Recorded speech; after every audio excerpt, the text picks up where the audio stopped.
21-month sentence following his conviction of sexting with an underage girl. Today, the State Department released a new batch of emails, as you noted, from Weiner's laptop. Remember, the existence of those emails led then FBI Director James Comey to reopen the Clinton server probe near the end of the 2016 election. Then Comey and the FBI basically cleared everyone, and they claimed to the public at the time most of these emails on the laptop were duplicates and not really a big deal. Well, breaking tonight, we're learning there were several emails on the Weiner laptop that he shared with Abedin that had classified information. At least one of those documents sent from the laptop to Clinton while she was Secretary of State in 2012, and it had the label, quote-unquote, classified. Also breaking this week, as you noted, a first cousin of Abedin was convicted Tuesday in a fraud case involving, wait for it, fake emails. 44-year-old Omar Amanat faces more than a decade in prison after a jury in New York found he and an associate were guilty of cooking the books and defrauding shareholders at the tech company Kit Digital. Amanat's brother also arrested in the United Arab Emirates. According to the New York Post, a judge in the case revoked Amanat's bail after he was deemed a flight risk. The father of 6 tried to fool the jury by introducing, yes, fake emails into the record, trying to pass it off as evidence that would vindicate him. During the 2016 campaign, the New York Post also reported Abedin spent more than a decade editing a radical Muslim publication that opposed women's rights and blamed the U.S. for the 9/11 terror attacks.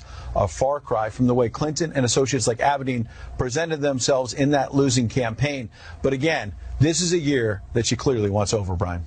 Right, and think of what could have been. In her mind, she might have been chief of staff, one of the most powerful women in the entire country, hence the entire world. Instead, we're still wondering about her lapse of judgment, bringing back those emails to her house, 4 of which at least were classified. Correct. To Anthony Weiner, who clearly has some trust issues, right? Yeah, I mean, look, he was no longer in Congress when he had access to some of this information, clearly didn't have a security clearance, and this is going to raise questions about why Hillary Clinton was let off the hook. But again, it's also going to raise questions about why James Comey decided to insert himself late in the election season and suggest that Hillary Clinton still had an email problem in October on the eve of the election, and then a few days later said, well, no, never mind, she's been vindicated, the emails are not a problem. We're looking at them tonight, Brian, and as you say, several of them had classified information. So it's going to raise a lot of questions. Ed, great job as usual. Have a great New Year. See you soon. Happy New Year. All right, as Ed reported, the State Department has just released, and I'm talking about just a couple hours ago, emails found on the laptop shared by Uma Abedin and her estranged husband, Anthony Weiner. Now, yesterday on CNN, Don Lemon, who has a show there, was visibly annoyed that the Abedin-Clinton email scandal just won't end. When you clearly have top secret information on a laptop that you have on a server in the basement of your house, and then you send those top secret classified documents to people that aren't even cleared to see them, and then you forward them to your husband, who, by the way, is in jail. There have been a million hearings on it. Time. It's water under the bridge. No, we'll be right back. We'll be right back. When in doubt, toss to a break. You'll learn that in Anchor School 101. Tom Fitton is the reason why Don Lemon lost his mind. He's the president of Judicial Watch, and he sued the State Department in order to obtain the emails. And he's the reason 2,800 emails are into the public right now. Tom, I know this is always a long process. Congratulations on getting it. How many have you read? What have you found? Well, I've read about 140 of the emails. The State Department servers went down, and you know, it's a big team effort at Judicial Watch. It's extraordinary that we have to get our lawyers to sue in court, our investigators to look at the documents. After 2 years, we finally get the records. Now, the FBI found these records last year, as Ed Henry pointed out. We're only getting them 16 months later. And they show there was classified information on Weiner's laptop, in the least, at least 4 or 5 emails of that. There could be others there, but we're having to dig through the records to find that out. You know, and the concern is you're not supposed to take classified information off of classified systems, and you're certainly not supposed to take them out of the office, and you're certainly not supposed to store them on unsecure systems like your husband's laptop. And of course, Weiner was involved in all sorts of things that make his laptop especially a risky place to store store this type of information. And you have to wonder why it is the FBI and the Justice Department let Hillary Clinton and Huma Abedin off the hook after, you can bet the FBI knew there was classified information late last year when Comey cleared Hillary Clinton yet again. Why it is they let her off the hook. Now remember that FBI special agent who was sending these pro-Hillary and anti-Trump texts last year? Well, he's the top counter-intel guy, or at least one of them at the FBI, and would have been involved in this decision-making as well. So it's all coming together. We now know that Comey, other top officials at the FBI, Loretta Lynch meeting with Bill Clinton, they obviously were protecting Hillary Clinton and targeting President Trump. And one of the ways they were protecting Hillary Clinton was refusing to enforce the laws against the mishandling classified information. They left this classified info on the internet equivalent of a public park bench. So if you want to know how somebody might be as president, you might say, what was the last job they had and how did they handle it? How do they handle it? Using a private server. How do they handle it? Not being truthful about it. How do they handle it?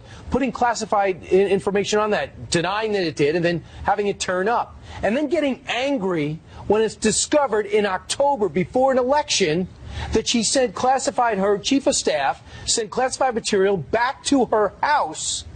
This is a country secret. In at least 4 cases. You found 4 classified emails already. You're only through a couple of hundred. You got to get through almost 3,000.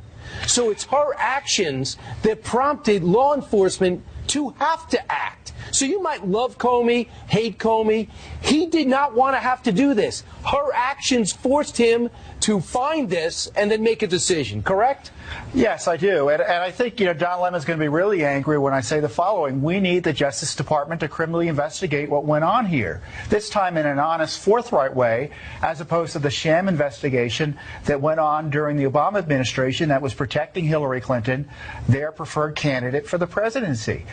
Jeff Sessions, or I don't know if he's recused himself from this as well, but the Justice Department, if this has not caused the Justice Department to do a serious independent and criminal investigation, then we're throwing all the laws against the mishandling of classified information. You might as well throw all those laws out. Right. Because you can do anything you want, and if you're powerful enough to get away with it, that can't be the standard. And President Trump, he's the president. He was elected to make sure this sort of stuff was stopped. And I would suggest he asked his Attorney General or someone in the Justice Department to at least investigate what went on here. Right. And by the way, people say, why does President Trump keep talking about Hillary Clinton? There's an argument could be made there. But if you flip it around, Hillary Clinton never stops talking about this election and what happened leading up to it, blaming everybody except her own actions, including Comey, and wanting this investigation when clearly she has some problems that have to be looked into. Hey, you guys are relentless. Tom Fitton, thanks so much. You're welcome. All right, Joel Payne has a different view. He's a Democratic strategist and former director of African-American advertising for Hillary Clinton's presidential campaign. So, are you curious at all about what's on what's in those emails? This is just a nothing burger, Brian. I can't believe you guys have spent $30 million, you guys being Judicial Watch and all these other conservative activists that have been going after Hillary Clinton for years. $30 million chasing a ghost on Hillary Clinton, chasing something that doesn't exist. Now you've drug her former aide into this. You've drug her family. You've put out misleading information about her family, about cousins and whatnot. Go ahead, tell me what's misleading, Joel. I really don't quite understand. Joel, I could understand how you don't want to bring it up, and I respect that. But could you tell me what's misleading about her cousin going to jail, about erroneous emails, about a jury finding him guilty? What's misleading about the anti-American newspaper that she used to co-edit? Let's go through and name what every one of your cousins, aunts and uncles and whatnot have done over the last couple of years. That's ridiculous. That's a ridiculous argument, and that's the type of equivalency that makes people disbelieve the information that comes from this network. Joel, what's erroneous about it? Well, what's erroneous is it having any link to Huma Abedin. It has no link to her whatsoever. It's her cousin. I've got cousins who do things that I don't agree with either. Does that mean that I'm responsible for their actions? The bottom line is here, you're trying to distract from this president what he's doing in terms of distracting from the Russian investigation. This is a very smart ruse, by the way, by conservative activists and Fox News Network to try to, treat this as top news story for the first 15 minutes of your show. It's not. You're trying to confuse the American people. You're trying to confuse your viewers. Joel, this is a non-story. It's been litigated. I respect that you don't like our rundown, and I'm sure I won't like a rundown if you put together. I might not like the order in which you do it. Believe it or not, we are covering some of the Russia investigation. If you would tune in, I would provide a copy for your home use a little bit later. Coming up in the C block. I'll show you. Okay? There's a C block. It's about 20 minutes after. But just focusing on this. The #1 story in America last year in late October, the #1 reason that Hillary Clinton gives that she lost was the fact that these emails were found on her chief of staff's husband's, who's in jail for a reason, we'll go into that at a different time, was found on a laptop at home. So State Department things, at least 6 of which were classified material. This is a job interview, a year-long job interview. She's favored to win in almost every poll, in almost every battleground state. And then we see the way she acts and the slipshod way in which she's handling classified information. The #1 reason why she claims she lost. And now for the first time, those emails are exposed. So this would even help you, Joel, go through it and say, look, I went through 2,800 pages. There's nothing here. Or you go through it and say, wow, there is a lot here. So it is newsworthy in almost anyone's newsroom. I don't know what is not newsworthy about this. What Hillary Clinton claims is the single greatest reason why she lost. Yes, it's not newsworthy for you to be chasing a private citizen who had another private citizen working for her for something that's been litigated by the FBI. By the way, your last guest doesn't think the FBI, I think he wants the FBI to be disassembled. I think that's what he said. I think he said that the FBI, Tom Fitton said that the FBI He's disappointed like a lot of people. In some of the actions of the deputy director. We think the FBI is a tool of the Democratic Party. Brian, is that your opinion on this? The FBI is infiltrated by Clinton Democrats? Give me a break. Joel, I think for one thing, I think you pointed out, you give me a chance to separate. The rank and file of the FBI, I've had a chance to spend a great deal of time with. And there's about 35,000 in the country. To think that there's anything... You met all 35,000 No, I said there's about 35. Brian. Well, thank you. And if I did meet them, I would share their names with you. But most of those I've met, there's about 35,000 in the country. I'd say 99% are doing things on a regular basis that are extraordinary. Not for fame, not for fortune, not for a pat on the back. I get it. Not for their pensions, because they believe in this country. However, if you're trying to find out how an investigation is progressing, what is behind it, why certain people are being investigated and why others, you have to find out who's doing the investigating. And upon further review, we're finding some disturbing things that are being unmasked. So I think that is newsworthy. Jim Comey and Bob Mueller, who were George W. Bush's FBI team, yes, they were coordinating with the Clinton campaign to defeat Donald Trump. That sounds like a really reasonable, believable Let me ask you, do you like what James Comey did with Hillary Clinton's emails?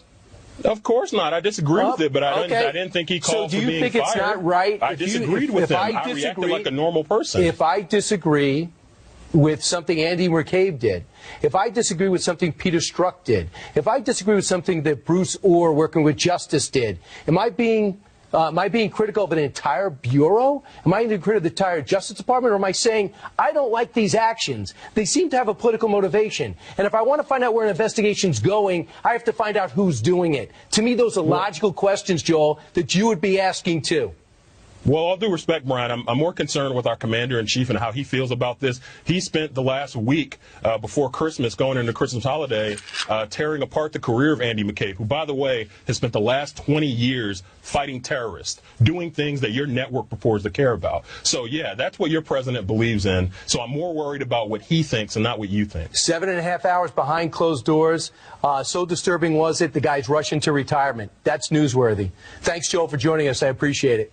Thanks, Brian. All right, straight ahead. Senator Lindsey Graham is becoming one of the president's allies in the Senate. He'll be here next to weigh in on the Trump dossier and so much more from Clemson, South Carolina, where I believe they have a very good football team.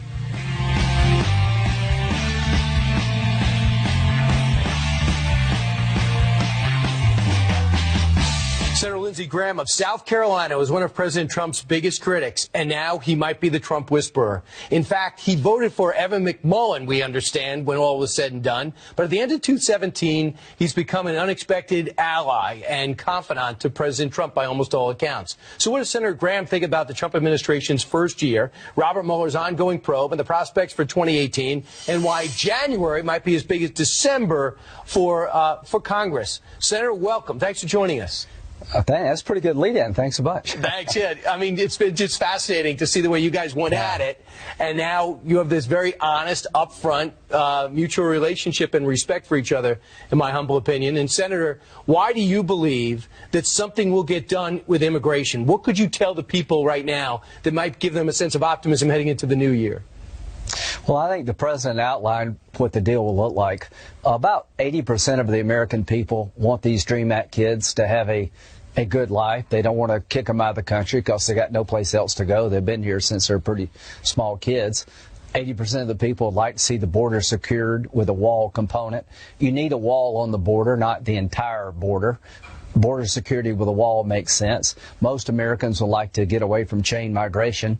So there's a deal to be had. And the only reason we won't get a deal is because people are so stubborn they can't get the yes. I think we'll get the yes. Well, I tell you what, I read Senator Schumer's Twitter feed, and he says, listen, DACA is with the budget.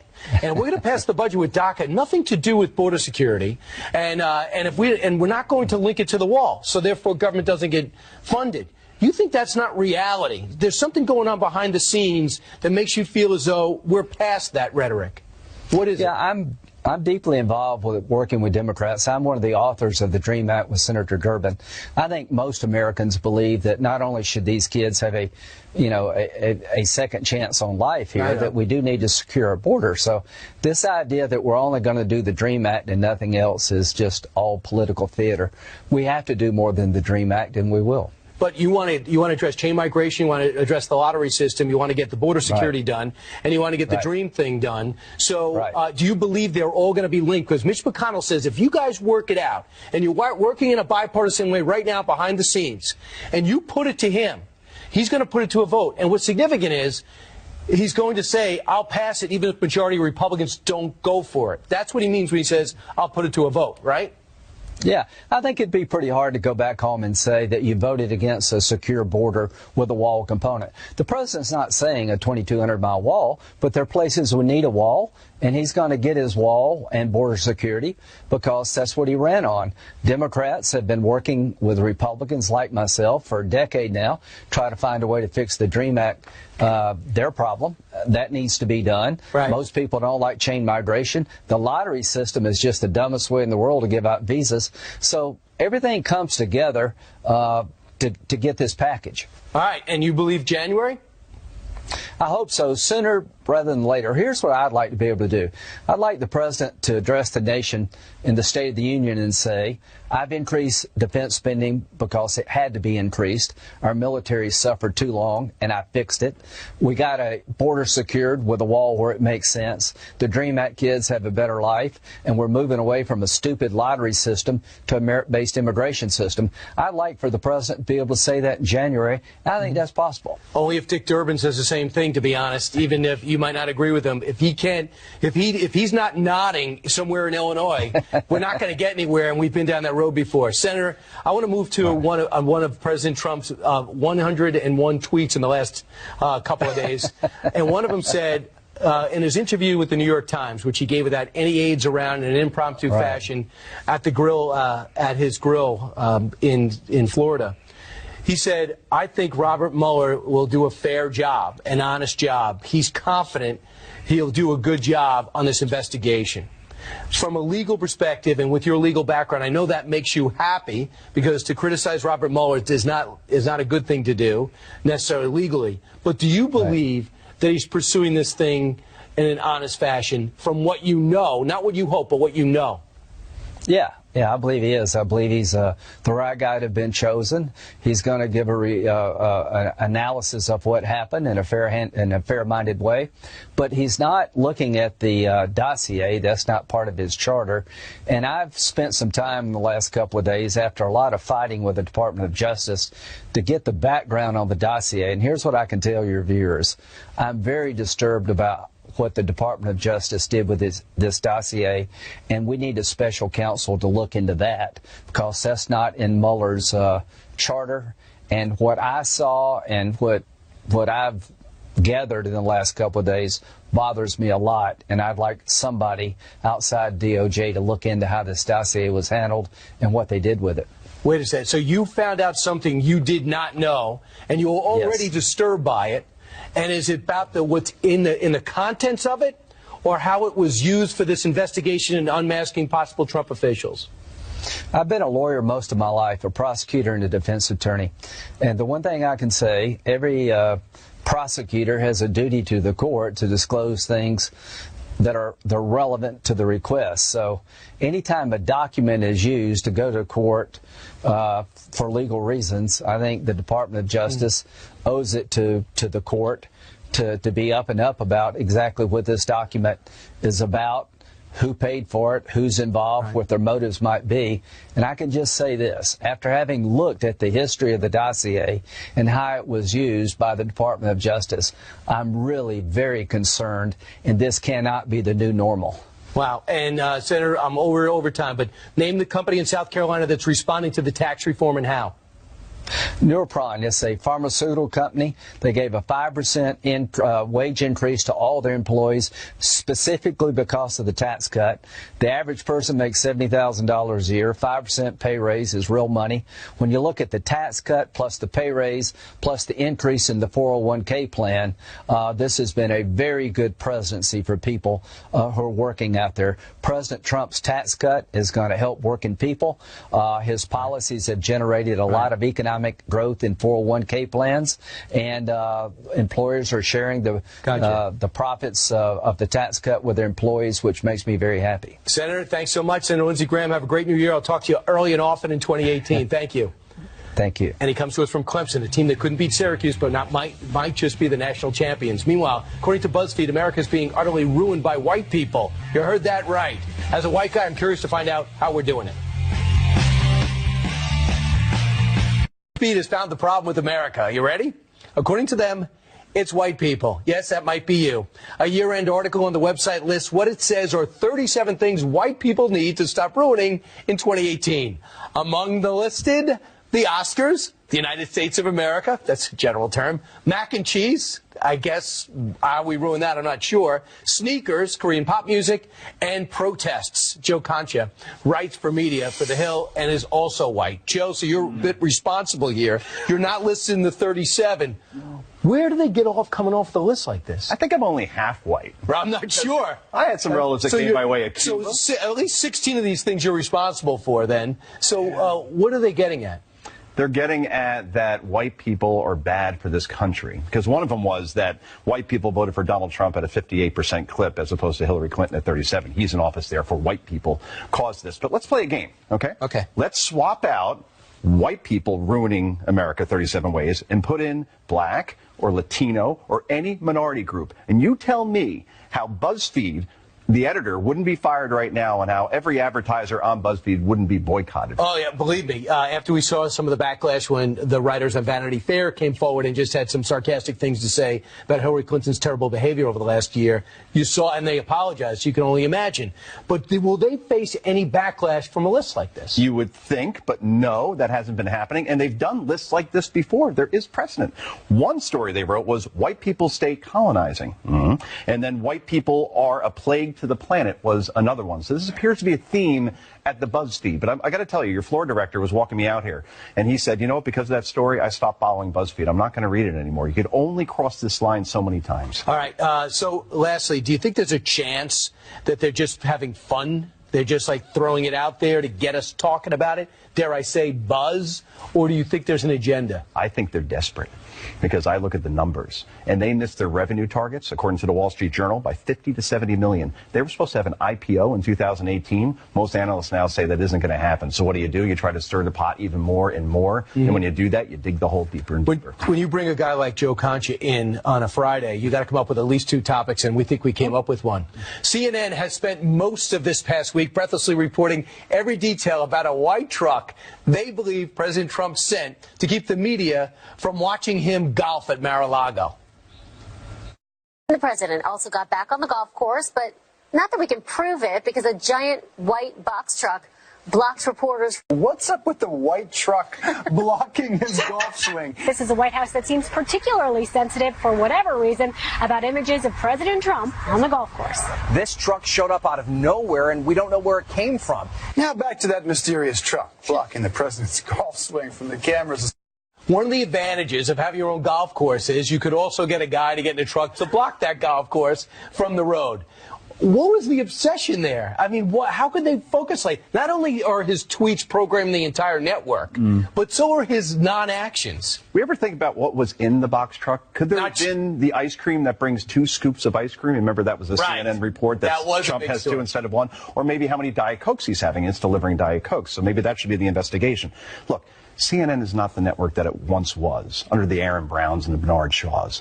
What's a big story this year, Brian, that almost no one's talking about? The ISIS caliphate being decimated in Iraq and Syria. They've lost 98% of their territory. They once had 45,000 fighters 2 years ago. They have less than 1,000 now. If there was ever a story that was in CNN's wheelhouse, given what they've done in the past in terms of their Middle East reporting, this is it, the ISIS story. And I don't see too much coverage on that, and I see crap, and this is crap, these types of focus right now from a once proud network that shouldn't be covering this sort of stuff. It's ridiculous. But, Joe, they do have an agenda. They are obsessed with destroying him. It's coming from the upper echelons of CNN, no matter who owns them. And they've gotten some stories wrong because of that.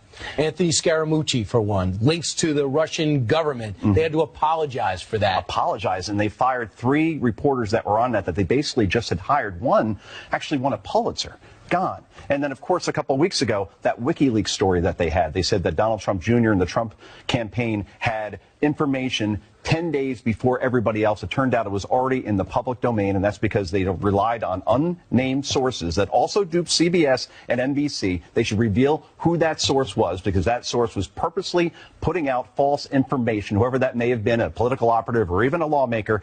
And the Washington Post did something right there, Brian. They asked for the document, actual evidence to see if Donald Trump Jr. got that or not. It took 2 minutes for them to get it. CNN went to air with it. So I don't want to stomp on CNN and say, like, this is a bad network and everybody's bad there. I think Jake Tapper does some good stuff. They have good reporters, great producers. Alison Camerata is my female idol. We just saw Dave Briggs, right, on there as well, who's been on Fox and Friends. They have some good people there. But when they keep doing stories like this, it destroys the credibility of a very once proud network. Get back to the guys you used to be. Focus on news and stop focusing so much on taking down a president. Last thing, prediction. In 2018, will there be less anti-Trump and more balance on the two? Knock him down when they think he's wrong, but also note the stock market, the economy, the passage of the tax reform. See more of a balance? The toothpaste is already out of the tube. And you know what they say about putting toothpaste back in the tube, or you can't unring a bell. We're already down that path. CNN's made a business decision to go negative on Donald Trump. The problem is they lost audience in prime time from the previous year. Think about it, 2017, a chaotic, great year for news in terms of consumers bringing it in, and they actually lost audience. That's very hard to do. Joe Concha, it's very nice of you to come in on this beautiful Friday. It's gorgeous out, isn't it? Yeah, it really is. Gonna go swimming. Yeah, you definitely should wear a coat, okay? And don't lick a pole. Meanwhile, we have an update on the Vegas mass shooting investigation. That story's next. Plus, we're going to discuss how Vegas police plan to keep New Year's revelers safe 3 months after the deadliest shooting in American history. Don't go anywhere. Believe it or not, it's been nearly 3 months since the Las Vegas mass shooting, the deadliest in American history. But victims and their families, and maybe you, are still looking for answers. Meanwhile, Las Vegas police are ramping up security in an effort to block any mass violence during New Year's Eve celebrations. You got about 330,000 people expected to visit Vegas just to celebrate the new year. Kathleen Lombardo is an attorney representing Vegas shooting victims, the 58 that lost their lives and many more that were injured in some way, shape, or form. So, Kathleen, thanks so much for joining us. As we look at the shooting, I'm mystified, and I know Tucker Carlson in particular has been following this. How little we still know about the shooter, his motivation, what his plan was, who killed him, why we know so little about the initial security guard that got in. Do you know more than we do? Well, I certainly hope so, because I've been conducting the investigation for almost 3 months now, and on Monday is the 3-month anniversary. Recently, the FBI made a statement and said that they are not going to be releasing any of the reports until October 1st of 2018. That's an entire year, and we all think that that's entirely too long. Enough is enough. The Las Vegas Metro Police also hasn't released anything. I've been able to get a few items, and I also have a lot of investigators out there and some ears on the ground, so I do have more information, I think, than most, which I share with my clients because my clients just want answers. But one of the things that they are standing behind, the authorities, and I'm sure they're doing a fantastic job. They have a lot of information to sort through. They have 22,000 hours of video that they collected, which I'm very happy to hear because I knew there was video. They haven't released it to us, but I knew there was video, so I can't wait to see it. They've also sent out a dozen search warrants and executed those search warrants. But we think enough is enough. It's been long enough. They are standing behind their defense of keeping the information from us, saying that it is part of an ongoing criminal investigation. However, they're also saying that there was only one shooter, that shooter is dead because he killed himself. And so therefore, who are they investigating? What criminal investigation? The public has a right to know. And so the press has filed a few lawsuits to unseal the search warrants and to get the public records and the 911 calls and the video, saying that the public's interest outweighs their desire to keep things hidden for now. 12 federal search warrants out there, 500 federal grand jury subpoenas. They have 1,500 leads to follow and 500 worldwide. Now, if this guy, who was a very wealthy guy, which is relatively unique, who was able to take this room up for a week, which is fascinating, he was able to pull up this arsenal, enough for a small army, and no one's ever to notice. So they have all the surveillance video to go through. What I'm wondering is, are they convinced that there's no conspiracy here? Number one, can it happen again? Number two, where's his linkage? We also know if this was a terrorist attack, they like going back to the same location. And I go look at this number, 500 worldwide leads. Why would a guy who lives in Las Vegas, traveled a few times on cruises, a few times to the Philippines, why would he have worldwide leads coming around the world? Well, it could be somehow related to his dealings. You know, his girlfriend is from the Philippines, and he gave her $100,000 and sent her back to the Philippines just days before the shooting. And I think that she was interviewed immediately thereafter. They brought her back. They picked her up at the airport, and the FBI did interview her. I'm hoping to see that report sometime soon to see what she knew and how she was involved. And as far as the manpower that they've put to this investigation, it's phenomenal. This is unprecedented. Right, but they seem to be getting at each other. I know, but why, if it's just one guy and it's just that simple, and it's just one guy with a lot of money and a lot of guns, that makes me think that it's a lot bigger than that, and they don't know how to tell us yet because they don't have all the answers. And that's something I think we need to know. Captain Lombardo, I'm out of time. Thanks so much. Thank you for having me. We're thinking of all your victims and the families and all your clients on this New Year's.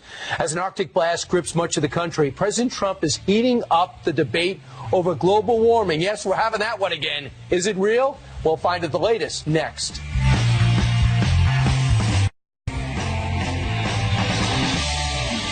Most of America is having a very chilly end to the year, especially us in the East. And to President Trump, that offers a great chance to talk about global warming or lack thereof. Last night, the president tweeted this. In the East, it could be the coldest New Year's Eve on record. Perhaps we could use a little bit of that good old global warming that our country, but not other countries, we're going to pay trillions of dollars to protect us against.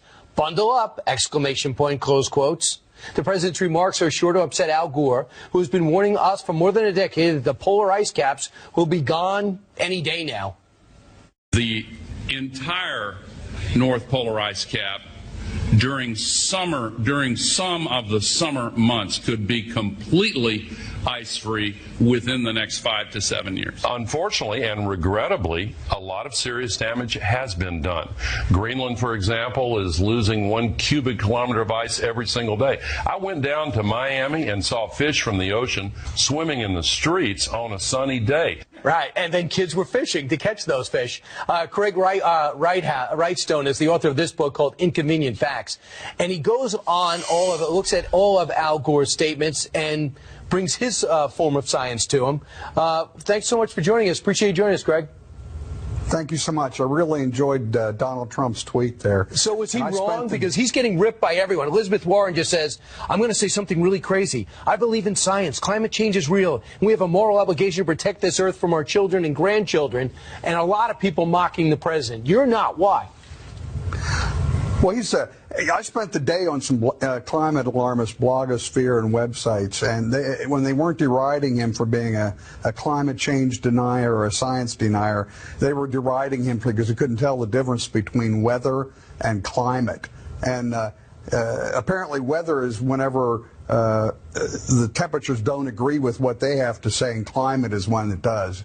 You know, if it was 75 degrees on Times Square New Year's Eve, it'd be a front page story confirming climate change in the New York Times. So, Gregory, you do not believe that a man is destroying the earth? I do not. Actually, there's a lot of evidence that increasing CO2 and rising temperatures are having a significantly beneficial aspect to the Earth and the human condition. Just things like heat waves and forest fires are actually been in long-term decline, which is something your listeners probably have never heard. And something really needs to get out there. Well, they don't want to have these inconvenient facts out there. And your book is all about taking Al Gore's principles and his very popular documentary, his sequel wasn't, and bringing your version of science to it. I'm going to throw this at you. The rate at which oceans are heating up has nearly doubled since 1992, and that heat is reaching even deeper waters, according to a new study. Do you believe that? I do not. There is evidence that the oceans have heated up a little bit, but not anywhere near the rate that's claimed, and nowhere near the predictions. A lot of the climate apocalypse events that are predicted are actually based on extremely flawed climate models that have failed time and time again. Do you believe that the warming trend has accelerated as we have increased our use of fossil fuels that began in the 19th century? Well, we know that the warming trend that we're in right now, it actually started, we know the year. It was 1695. That was in the middle of the Little Ice Age, the depths of the horrendous Little Ice Age. In the next 40 years, the rate of warming is 4 times what we've seen in the 20th century. And for the next, from 1695 to 1850, we had more warming than we've had since. So if we look at the warming we've seen in the 20th century, it's very similar to other warming trends we've seen since the end of the last ice age. It's neither unusual nor unprecedented. What's your background that leads you to a science that contradicts so many other scientists that the left goes to say we have to act and act now? Yeah, I'm a geologist. I've spent 35 years researching various aspects of the Earth's processes. And Brian, I didn't start out to write a book. I really did not. I started out to seek the truth. And in that, while I was seeking the truth, I knew that there were some climate things we were being told that were just wrong based on my knowledge of geology. I suspected that others were wrong. And as I delved into it, it was shocking. That just most of these, what we're being told is completely 180 degrees from what we're being told. And you got to pick up his book. It's extremely readable. I'm not a scientist. I'm able to digest it. Gregory Wrightstone, thanks so much. Appreciate you joining us. It's the hottest debate, pun intended, in America today. And speaking of global warming, or the lack thereof, we'll have an update on the forecast for this weekend. Cold? More to come. All right, this is Fox News Alert. Get this, it's freezing almost everywhere. Cold temperatures sweeping across the United States of America, my favorite nation. And my favorite weather guy is Rick Reichmuth. Don't tell Janice Dean, because I noticed I said guy. You said guy, nicely done. Yes, right. Has the latest forecast of what we can expect over the weekend. Rick, I'm hoping it gets sunny and hot. Yeah, it's not going to happen. It's just not a chance. Maybe like, I don't know, a few months or so, but take a look at this. Here's where we are right now. quite a bit. But take a look at this. This right here is the coldest patch of air that we have anywhere across at least North America right now. And by the morning, you see these wind barbs, that's moving down. So it's going to be moving in towards parts of North Dakota, Montana by the morning. I think we're going to be seeing some wind chills in the minus 40s to minus 50s. So it's really cold here tomorrow. Cold all the way down across parts of the south, and that's just going to get colder. Little Clipper system moving here right now across parts of the Great Lakes in towards the Ohio Valley. Not good news for places like Erie, Pennsylvania, that saw the 65 inches plus snow last couple of days. You're going to probably have about another 12 to 18 inches or so of this snow by the time it's done. But that storm moves on. The storm track continues to go way off towards the north, keeping California and the southwest very dry. And this Clipper system, take a look at this. We've got snow that's going to move in overnight from D.C. to Philadelphia. By tomorrow afternoon, most of this is gone, but a lot of places seeing a couple hours of snow. And with cold temperature and cold ground, we're going to be talking about maybe an inch or so of snow. Behind that system, it just ushers in more cold air. So by the time we get towards New Year's Eve, we won't be breaking our coldest record, which happened 100 years ago at 1 degree, but we're going to be very close to the second coldest ever at around 11 degrees and the wind chill below zero right there as that ball drops. So it sounds pretty awful if you ask me, but clearly there will be a bunch of people out there. You better take precautions because it is actually pretty serious by the time it's that cold. Right. I just got reports that Kennedy is at Macy's buying another Under Armour for this weekend. Yeah, by the way, this is how important the Tucker team says Rick Reichmuth is. You got your own folder just to prepare for the toss. You better pass that off to me. You got it. Yeah. No problem. Hey, thanks, Rick. Have a great weekend. Happy New Year. Hey, we are just 2 days away from New Year's Eve, and boy, are we celebrating in style. We got 5 hours of programming started at 8 p.m. Eastern Time. Don't miss the countdown with Ed Henry and Lisa Booth and Superman Dean Cain. And starting at 10 p.m., it's the all-new, all-American New Year. Kennedy and Jesse Waters, if it goes well, they'll be back next year, and we can use the same graphic. And this story. An animatronic version of President Trump just debuted at Disney's World Hall of Presidents, my favorite stop. And one very sad person decided to go there and bother vacationing families by yelling at it. George W. Bush. Barack Obama. Now we come to the present. Once again, we place our trust in the idea of a president, as we have from the beginning. I, Donald John. Lock him up! Lock him up! Lock him up! Lock him up! How embarrassing. Jay Mowski did this on purpose. He was the man shouting to really publicity stunt. He uploaded the video onto Twitter.